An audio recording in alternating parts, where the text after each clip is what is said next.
네, 이어서 발표하겠습니다.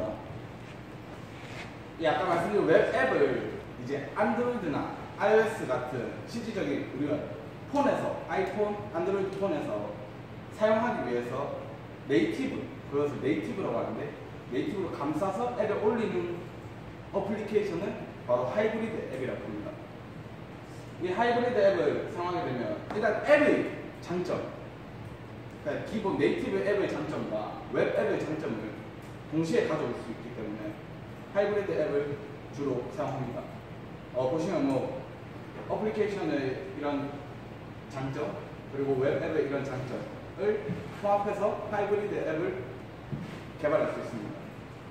자, 그럼 아이오닉은 뭐냐? 아이오닉은 이런 방금 말씀드린 하이브리드 어플리케이션을 개발을 쉽게 하기 위해서 도움을 주는 프레임워크라고 생각하시면 됩니다. 이 아이오닉 안에는 크게 세 가지 설명드리겠습니다. 많은 것이 있는데 일단 세 가지만 설명드리겠습니다. 콜도바와 타입스크립트, 앵글러 JS2인데 먼저 콜도바에 대해서 설명드리겠습니다. 이 그림을 보시면 제가 방금 웹 앱을 네이티브로 iOS든 안드로이드든 이렇게 땡겨온다고 했는데 이 웹 앱을 제가 웹 브라우저 상에서 보면 그러니까 폰의 카메라나 저장 공간, 그리고 뭐 연락처 이런 그 폰 고유의 기술을 사용할 수 없기 때문에 이 콜도바라는 아파치에서 만든 웹앱 어플리케이션 프레임워크를 통해서 이 웹앱 언어들과 이 플러그인, 콜도바 플러그인을 통해서 렌더링을 시켜서 모바일 폰에 이렇게 옮겨주는 것이 콜도바입니다. 어떻게 보면 아이오닉에서 제일 중요한 게 콜도바라고 할 수 있습니다. 이러한 기능 때문에. 그리고 요약하자면 이 콜도바는 크로스 플랫폼, 뭐 iOS, 윈도우, 안드로이드와 같은 다양한 플랫폼을 지원해줍니다. 그리고 말씀드렸다시피 그 폰의 하드웨어적인 카메라나 지도, 위상계 이런 하드웨어적인 부분을 지원해주고, 그리고 또 콜도바에서 외부 API, 페이스북 로그인이나 쉽게 말해서 구글 지도나 이런 것도 이 콜도바에서 API 연동을 지원해줍니다. 그리고 타입스크립트, 아이오닉 언어로서 타입스크립트를 사용하는데 타입스크립트는 쉽게 자바스크립트, 웹 언어의 자바스크립트의 확장판이라고 생각하면 됩니다. 기존 자바스크립트 ES6의 문법이나 이런 걸 그대로 따르면서 확장시켜서 여기 보시면 타입스크립트는 자바스크립트의 슈퍼셋이다 라고 되어 있는데 이 말은 자바스크립트에서 확장시킨 타입, 이름에서 나와 있듯이 타입을 사용할 수 있고, 그리고 OOP, 객체 지향 프로그래밍 더 쉽게 수월하게 할 수 있게 해주고, 그리고 다양한 확장성을 가지고 있습니다. 자, 타입스크립트와 자바스크립트 간단하게만 비교해보자면 자바스크립트에서 보이는 것처럼 타입이 없습니다. 자바스크립트는 그냥 var 해서 선언하면 이 메시지라는 변수에 그냥 값을 읽어오는 거지 타입이 없습니다. 자바스크립트는 중요한 점은 이 자바스크립트의 문법을 그대로 따르면서 타입이 있습니다. 타입이 있고 이렇게 딱 봐도 보이다시피 우리 C++처럼 이런 OOP 객체 지향 프로그래밍에 더 수월하게 돼 있다고 보시면 됩니다. 그러면 앵글러 JS2는 뭐냐? 이 앵글러 JS2는 예시를 들어서 설명드리겠습니다. 이게 타입스크립트 코드가 있고 웹 언어 중에 HTML 코드가 있지 않습니까? 그럼 이 HTML 코드는 그냥 우리가 폰을 켜서 어플리케이션에 들어갔을 때 그 보이는 화면의 페이지라고 생각해서 페이지 안에 버튼이 있다고 예를 들어 봅시다. 근데 그 버튼을 눌렀을 때 어떤 기능을 동작해야 되지 않습니까? 그러면 HTML에서 그 버튼에 대한 디렉티브가 필요합니다. 지시자. 이 버튼에 대한 이름, 모델화해서 이름을 걸어놓겠다. 해서 그 기능을 이 타입스크립트 코드에서 설명해서 그 기능은 어떤 것이다. 이렇게 설명해 주는 게 앵글러 JS라고 합니다. 그리고 그래서 이 타입스크립트 코드에서 이 앵글러 코어에 있는 모듈에 있는 앵글러 코어라는 모듈에 있는 컴포넌트라는 클래스에서 이렇게 셀렉터를 통해서 여기 컴포넌트에서 이 HTML에 태그를 달아서 이 myApp이라는 이 myApp이라는 지시자를 이 타입스크립트 코드에서 사용할 수 있게 됩니다.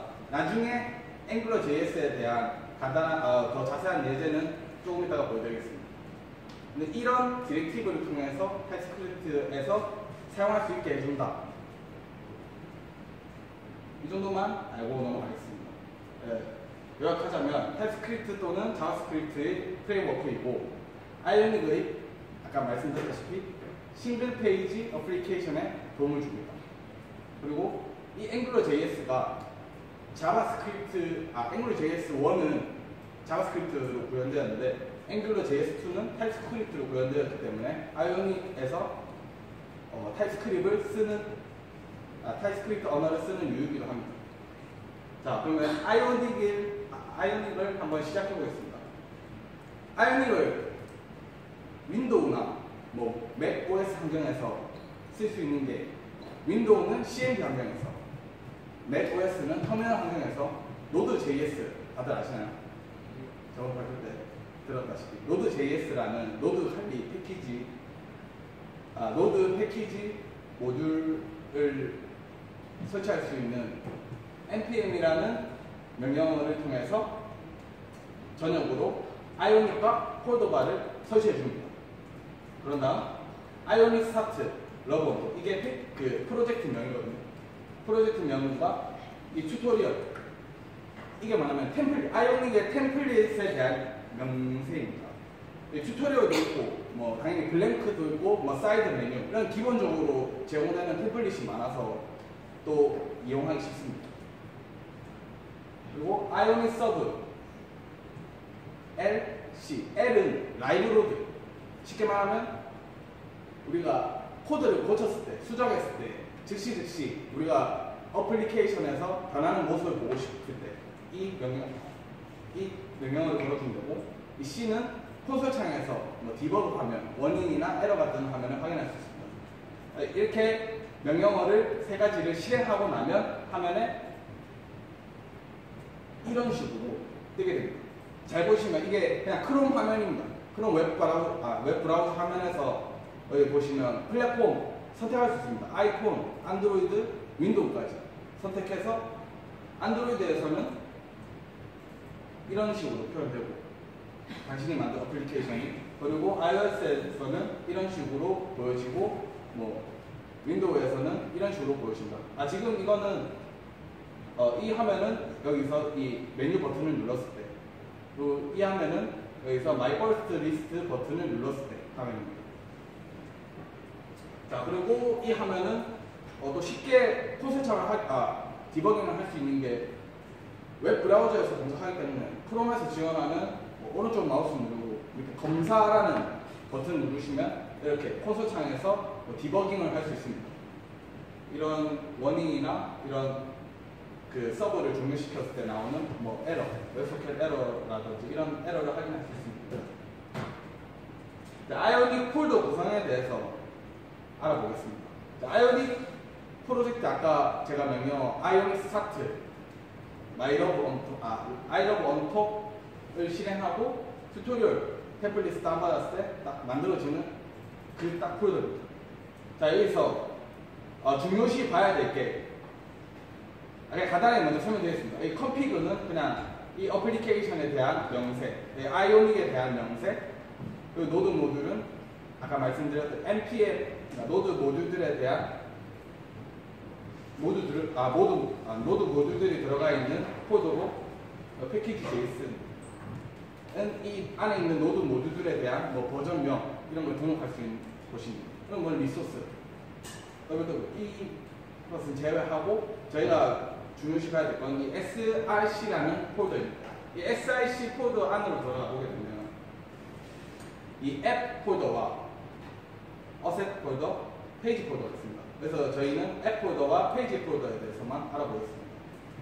이 앱 폴더 안에 있는 앱 컴포넌트 TS, 앱 HTML, 앱 모듈.ts, 앱.scss 이 네 가지 파일을 통해 이 화면이 구성되는 것입니다.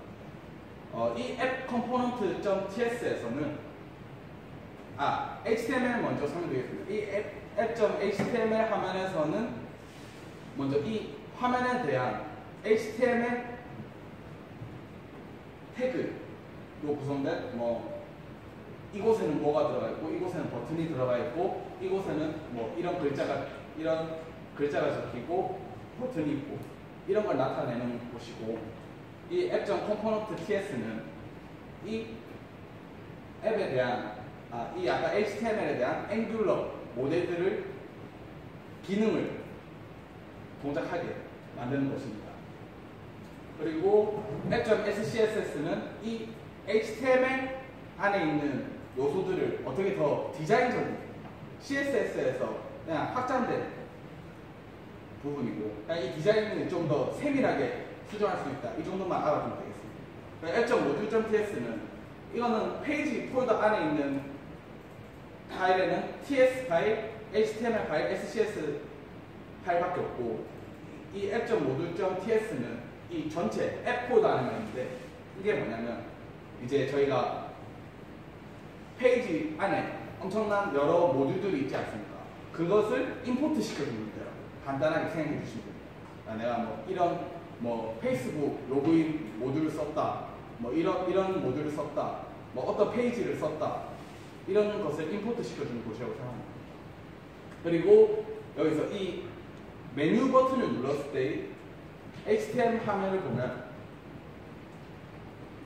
먼저 여기 보이시는 이 페이지라는 타이틀이 있습니다. 이 아이온 타이틀은 아까 말씀드린 앵귤러 JS, 그러니까 아이온이 좋은 게 이런 아이온 타이틀 같은 앵귤러 모델들을 미리 만들어 놔서 이렇게 쉽게 태그를 사용하면 이게 알아서 인식해서 이렇게 싱글 페이지 화면에 출력해 줍니다.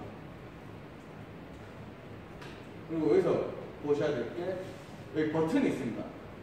여기 위에 보시면 아이온 리스트 해서 버튼이 두 개가 있는데요.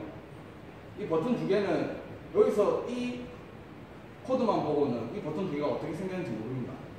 그럼 제가 설명을 드리겠습니다. 이 버튼에 대해서. 이 버튼은 두 개의 페이지입니다.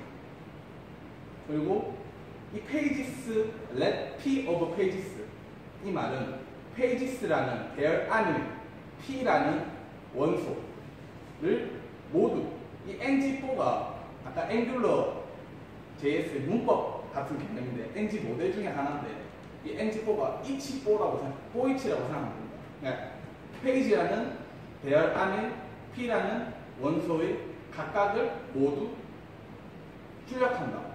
이 정도의 느낌으로 알고 계시면 됩니다. 그리고 이 버튼을 클릭했을 때는 오픈 페이지라는 함수를 호출하고 오픈 페이지라는 함수를 p라는 원소, 페이지 안에 p라는 원소로 p라는 원소를 파라미터로 해싱해서 함수를 호출한다 라고 보시면 됩니다.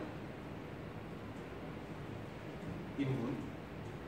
그 p.타이틀은 여기서 타이틀에 대한 명세가 없는데 타이틀은 이제 이 HTML 파일 말고 이제 타입스크립트 TS 파일에 가보시면 이 pages라는 아까 그 ng 모델을 통해서 명세해 놓은 pages라는 모델을 여기서 선언해 줍니다.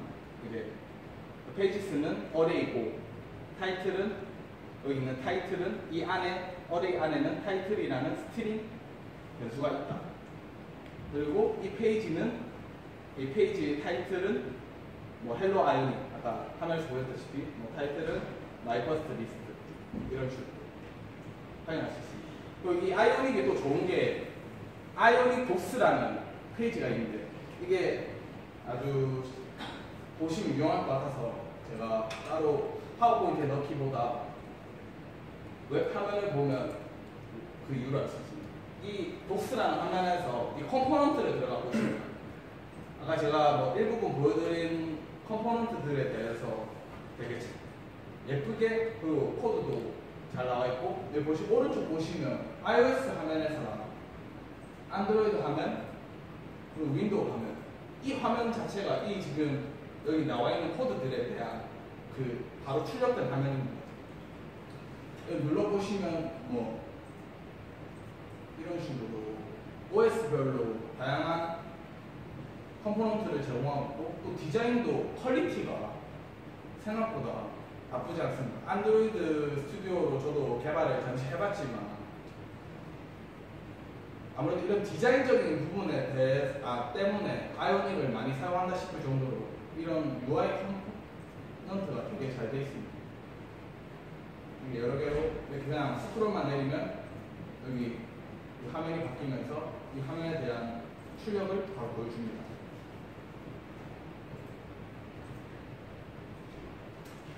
그리고 또 아이오닉이 좋은 점이 아이오닉 마켓을 통해서 이런 오픈소스, 공짜인 오픈소스도 있지만 뭐 유료인 그 어플리케이션 이그젠플이 있습니다. 그런 것을 다운받을 수가 있는데요. 들어가 보게 되면 되게 유용한 어플리케이션이 많습니다. 스타터 먼저 아이오닉을 통해서 어플리케이션을 개발하려고 하는데 좀 뭐 지도 같은 거, 뭐 소셜 로그인, 뭐 메시지 어플리케이션 이런 걸 개발한다고 할 때 막막하지 않습니까? 그런데 이 아이오닉 마켓에서는 이런 스타터 팩을 지원해줘서 되게 쉽게 접근할 수 있게 해줍니다. 뭐 간단하게 하나 보면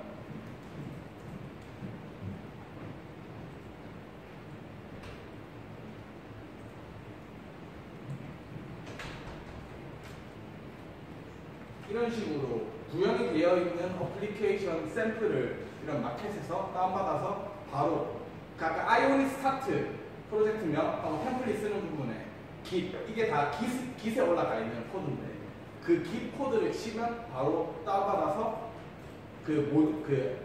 아까 말씀드린 노드 모듈들에 대한 것만 npm을 통해서 설치해주고 아이오닉 서브를 하면 똑같은 어플리케이션을 구동해볼 수 있고 그 어플리케이션을 또한 디바이스에까지 올릴 수 있습니다. 아이폰이든 안드로이드든 상관없이. 또한 이 아이오닉은 하이브리드 어플리케이션 프레임워크는 다양한 게 있습니다. 그 저번 발표할 때처럼 뭐 리액트 JS나 뭐 파머나 엄청 다양한 다양한 프레임워크가 많은데 아이오닉이 좋은 이유는 그나마 그 다른 타 프레임워크보다 포럼이 잘 활성화되어 있어서 물론 한국에는 잘 활성화가 안 돼 있어서 조금 다 영어라서 좀 어렵긴 하지만 그래도 뭐 잘 코딩을 하다가 모르는 것이 있을 때 이 아이오닉 포럼에 들어가서 모르는 것을 물어보면 여기 포럼에 가입되어 있는 사람들이 뭐 알려주기도 하고 모르는 부분에 대해서는 탐구해서 다 같이 알아가기도 하고 이런 포럼이 사용자층이 좀 넓게 형성되어 있는 점이 좀 좋습니다. 장단점을 그럼 한번 요약해 보겠습니다. 일단 장점은 개발 진입 장벽이 그렇게 높지 않습니다. 저희가 웹 언어를 보통 언젠간 배우게 될 겁니다. 지금 뭐 2학년들은 잘 모를 수도 있고 3학년들도 잘 모를 수도 있지만 웹 언어는 그렇게 배우기 어려운 언어도 아니고 그리고 진입 장벽이 높지 않다는 것과 개발 비용과 개발 시간 단수화를 통틀어서 말하는 게 iOS, 안드로이드, 뭐 윈도우 각각 그 어플리케이션을 만들기 위한 언어도 다르고 뭐 프레임워크도 다르고 이거 하나로 통합할 수 있는 점에서 제일 큰 장점을 두고 있다고 생각하고 그리고 아까 복스에서 보여드린 것처럼 iOS, 안드로이드, 뭐 윈도우 이런 디바이스에 이런 OS에 따라서 다양한 UI 컴포넌트를 제공하기 때문에 쉽게 그런 UI 컴포넌트들을 다 사용할 수 있습니다. 단점은 확실히 하이브리드 어플리케이션은 네이티브 원래 안드로이드를 위해서 iOS를 위해서 만들어진 어플리케이션에 비해서는 조금 느린 감이 있습니다. 하지만 이것은 점차 발전되어 가고 있는 부분이라서 그리고 또 단점은 한국에서 개발 포럼이 활성화가 안 돼 있다는 점, 다 영어라는 점. 저희가 API 이 시스까지 하면서도 로그인 창 하면서도 페이스북, 구글 플러스 로그인을 API 땡겨와 살렸는데 오류가 떴을 때 이그젠플 소스는 되게 많은데 오류가 떴을 때 그냥 뭐 한글로 뭐 네이버에 쳐도 나오고 뭐 네이버 블로그 이런 데서 나와 있는 게 아니고 이런 아이오닉 포럼이나 스택 오버플로우 같은 그런 곳에서 영어로 물어보고 또 영어로 해석해서 그 코드에 대한 이해를 해야 되니까 그런 점이 좀 불편한 것 같습니다. API 적용은 좀 실패를 해서 이게 제일 큰 단점인 것 같습니다. 자, 이제 이런 장점, 단점이 있는데 저는 아이오닉이 되게 좋다고 생각합니다. 여러분이 이제 어플리케이션을 개발하게 되었을 때 안드로이드, iOS 두 가지가 중점일 텐데 이것을 같이 만들 수 있고 그 방금 말씀드린 단점을 감안할 정도로 네이티브로 만들어야 할 것인가 아니면 이 두 가지를 사용할 수 있고 그 장점들을 가지고 아이오닉으로 개발할 것인가를 선택하시면 되겠습니다. 그리고 저희가 시스 가제로 언톡용 어플리케이션을 만들었는데 이곳에 이 어플리케이션을 데이터베이스와 서버로 사용된 파이어베이스에 대한 설명을 석기열 씨가 발표하겠습니다. 파이어베이스 발표를 맡게 된 석기열입니다. 네, 아이오닉 설명 잘 들으셨나요? 그 단점 중에 API 사용하는데 어려움이 있었다 그런 부분이 있는데 포럼이 활성화 안 되어 있습니다. 근데 이제 계속 활성화가 되고 있는 시점이고 지금 오늘이 2일인데 엊그저께 이제 5월 31일에 이제 아이오닉 2 책이 발간되었습니다. 그래가지고 점차 이렇게 활성화가 되고 있는 상황이기 때문에 참고하시면 좋을 것 같고요. 파이어베이스에 대해서 설명드리도록 하겠습니다. 우선 설명드리기 앞서서 학부 교육과정을 좀 보겠습니다. 저희 학부 교육과정은 2학년 2학기에 웹 응용 프로그램을 배우고 3학년 2학기 때 DB를 배웁니다. 근데 중간에 안드로이드를 배우게 됩니다. 이 안드로이드를 하면서 이제 실용적인 앱을 만들기 위해서는 꼭 DB가 필요하다는 것을 느끼게 될 겁니다. 그러기 위해서 이제 안드로이드 개발을 하고 싶다 해서 개발을 시작하면은 우선 이제 서버가 필요하게 됩니다. 서버가 필요한데 그러려면 아마존에 들어가서 리눅스 서버를 파고 이제 포트도 열어주고 PHP 깔고 SQL 깔고 아파치 깔고 연동하고 기본 설정한 다음에 만약에 또 동유리를 사용하고 있다 그러면 포트 코딩도 해가지고 이제 다 사용할 수 있게 만들어야 돼요. 근데 이게 이렇게 많은 과정이 사실 처음 하면은 되게 접하기 힘듭니다. 사실 저도 했던 경험으로 보자면은 이걸 하는데 이제 상당히 오랜 시간이 걸렸고 또 처음 접하는 친구들이 어려움을 겪는 것을 많이 보았습니다. 그래서 파이어베이스란 무엇인가? 파이어베이스는 이제 클라우드 서비스 플랫폼이고 이제 웹이랑 앱, iOS, 안드로이드의 백엔드 서비스를 제공하는 바스, 클라우드 모바일 바스 백엔드에서 서비스입니다. 기존에는 서버 구성, 서버 구축, 인증, DB 설계 그냥 이런 걸 다 일일이 다 해줘야 되는 이제 시간이 많이 소요되는데 이걸 하지 않고 이제 바스는 서버 개발에 걸리는 시간을 단축시키고 비용과 시간을 단축시켜 프론트엔드 서버 개발에 프론트엔드 개발에 집중 가능하게 합니다. 뒤에 설명에 앞서서 파이어베이스 소개 영상을 잠깐 보고 가겠습니다.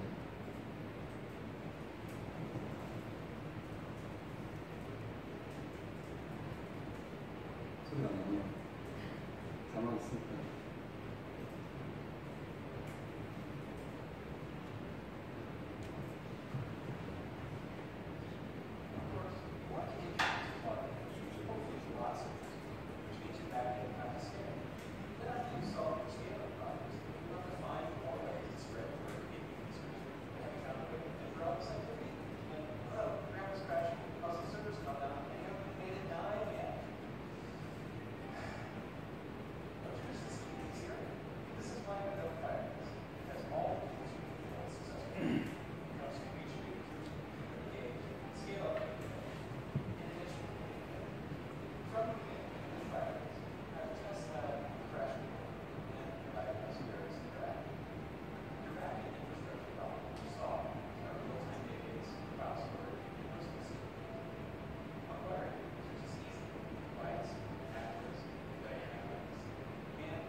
기능이 되게 많죠. 또 강조드리고 싶은 게 파이어베이스는 위에 문장을 보시면은 실시간 DB를 구성하기 위해서는 풀이 아니라 푸시로 만들어야 된다 라는 말입니다. 푸시 드리븐 방식이랑 풀 드리븐 방식이랑 푸시 드리븐 방식이 있는데, 풀 드리븐 방식은 사용자가 데이터를 요청할 시점에 이제 작용하게 됩니다. 풀을 해서 그 화면을 새로 고침하는 방식이고, 푸시 드리븐은 이제 서버 단에서 어떤 값이 변경되면은 이게 그때 발생해서 새로 고침 없이 데이터를 공개할 수 있습니다. 예를 들어서 제가 버스 정류장에 어떤 버스를 기다리고 있습니다. 근데 10분 정도 기다리는데, 그러니까 10분 남았다고 뜨는데 10분 남았네 하고 그냥 커피를 마시러 갔다가 오는 동안에 버스가 지나쳤다 그러면은 알 수가 없지 않습니까? 이게 풀 드리븐 방식이면은 제가 새로 고침을 해야지 이제 몇 분 남았는지 확인할 수 있기 때문에, 이 방식의 단점으로는 이제 확인하려면은 계속 새로 고침을 해야 되기 때문에 자원 낭비가 발생하게 되고 사용자가 원하는 시점에 알림을 받을 수 없습니다. 그래서 푸시 드리븐 방식을 사용하고, 파이어베이스는 푸시 드리븐 방식의 대표적인 예입니다. 개발 환경 특징으로는 이제 독스가 굉장히 잘 문서화되어 있습니다. 앞에 아이오닉도 잘 문서화되어 있었는데 파이어베이스도 마찬가지로 잘 되어 있어서 이런 직관적인 API는 개발을 용이하게 하고, 인터넷에 검색해보면은 어떤 걸 쓰기 위해서 검색하면은 그 블로그에서 전부 다 독스로 안내합니다. 왜냐하면 독스가 잘 문서화되어 있기 때문입니다. 또 SDK, 하나의 SDK와 이 프로젝트에 하나의 콘솔이 존재하며 API 참조 사이트도 함수로 통합되어 있습니다. 여러 가지 기능들을 사용하기 위해서 여러 SDK를 따올 필요 없이 이제 파이어베이스의 하나의 SDK로 모든 것을 해결할 수 있습니다. 그리고 iOS, 웹, 안드로이드 다양한 플랫폼을 지원합니다. 이제 좀 파이어베이스를 한번 사용해봐도 되겠다 싶은 생각이 드신가요? 추가적으로 파이어베이스 요금제는 기본 요금제 무료와 여기는 이제 동시 연결에 100명 제한이 있습니다. 다른 거는 이제 저장된 크기와 저장소의 크기, 데이터베이스 크기가 다른데 뒤에 가면은 이제 종량제 요금으로 변경이 됩니다. 저희 앱은 100명이 넘지 않기 때문에 무료 요금제를 사용해도 크게 문제가 없었습니다. 앞에 간단한 설명을 다 드렸고요. 파이어베이스의 이제 세부적인 기능들을 설명하면서 시작하는 코드들도 같이 보여드리도록 하겠습니다. 프로젝트 연동 화면입니다. 기본 콘솔 프로젝트를 만들게 되면은 기본 콘솔 화면인데, 오른쪽에 보시면은 아이오닉은 개발할 때 웹앱을 기반으로 하기 때문에 웹앱에 파이어베이스 추가를 누르게 되면은 컨피그 주소가 다 뜨게 됩니다. 그러면 여기를 이제 복사해서 아이오닉 프로젝트에 TS 파일, 타입스크립트 파일이 실행되는 시점에 모듈을 추가하고 그 컨피그를 복사 붙여넣기 해서 이니셜라이즈 앱 해가지고 이 링크들을 동작시켜주면은 이제 연동이 끝납니다. 간단히 연동을 할 수 있죠. 세부 기능들로는 크게 4가지인데 분석, 개발, 성장, 수익입니다. 이 기능들을 지금 발표해서 다 설명드리려고 하면은 몇 시간이 걸릴지 모르기 때문에 저희 학부단에서 개발하기 위해서 핵심 기능 이 정도만 사용해도 저희는 개발하는데 아무 이상이 없습니다. 나머지는 부가적인 기능이기 때문에 독스를 찾아보시면 사용하실 수 있고요. 핵심 기능들에 대해서 설명드리도록 하겠습니다. 리얼타임 데이터베이스입니다. 실시간 DB, 아까 말씀드렸듯이 서버단에서 값이 변경됐을 때 모든 데이터를 단말기로 서버와 통신하게 됩니다. 이게 실시간 DB를 사용하지 않으면 이제 다른 스레드를 통해서 계속 값을 확인해가지고 리로드 시켜줘야 되는 단점이 있습니다. 하지만 실시간 DB를 사용하면 바로바로 볼 수 있게 나중에 실습 때 보여드리도록 하겠습니다. 또한 DB가 JSON 형식으로 데이터를 저장하는데 키와 밸류 형태를 가지며 JSON 트리 구조를 가지게 됩니다. 사용하시려면 콘솔에 있는 데이터베이스 규칙을 다음과 같이 변경해 주시고, 아까 모듈을 SDK를 연동 끝났기 때문에 Angular 파일 2라는 모듈을 가져와서 DB에 값을 넣기 위해서는 오브젝트 어떤 경로를 입력하고 업데이트 그리고 자료를 넣으면은 이 멤버 자료가 DB에 들어가게 됩니다. 또 밑에 보시면은 이거는 이제 DB를 다시 가져오기 위해서는 get 멤버라고 따로 만들었는데 사실 경로를 입력하고 리스트를 만든 다음에 subscribe 하면은 이제 유저의 데이터가 담겨서 돌아오게 됩니다. 또한 이 저장소를 제공하는데요. 그 개발자들이 가장 원하는 그런 게 이제 이미지, 동영상, 기타 대용량 파일을 저장하는 기능을 제공해 주는 걸 원합니다. 저도 실험 때 이미지를 갖고 와야 되는데 저장소가 없기 때문에 그때 AWS에도 저장소 있긴 한데 그걸 쓰지 않고 그냥 페이스북에 사진 올리고 그 링크를 따와가지고 링크를 출력해주는, 그러니까 링크로 이미지를 보여주는, 따로 저장하는 게 아니고 그런 방식으로 했습니다. 하지만 파이어베이스는 파이어베이스 저장소를 제공함으로써 개발자들이 쉽고 안전하게 다운로드 할 수 있고 대규모 확장성을 가지고 있으며 액세스도 되게 쉽게 할 수 있습니다. 하기 위해서는 파이어베이스 모듈을 추가하고 아까 그 연동하는 SDK 연동 화면에서 보시면 스토리지 버킷이라고 있습니다. 이 주소를 저장소 규칙에 빨간 줄로 그어놨거든요. 이 부분에 넣게 되면 이제 파일을 올리고 내리고 할 수 있습니다. 마지막으로 인증인데요. 인증은 콘솔에서 인증 로그인 방법에 이메일, 비밀번호를 사용 설정을 해놓고 다음과 같은 명령 한 줄만 실행시키면 자동으로 화면이 그 인증 메일을 보낸 화면으로 넘어갑니다. 인풋 태그에 이메일과 사용자 이메일과 패스워드를 받아서 이 명령을 실행시키면 제 메일로 이런 메일이 가게 됩니다. 인증 링크가 담긴 메일이죠. 이 메일을 클릭하게 되면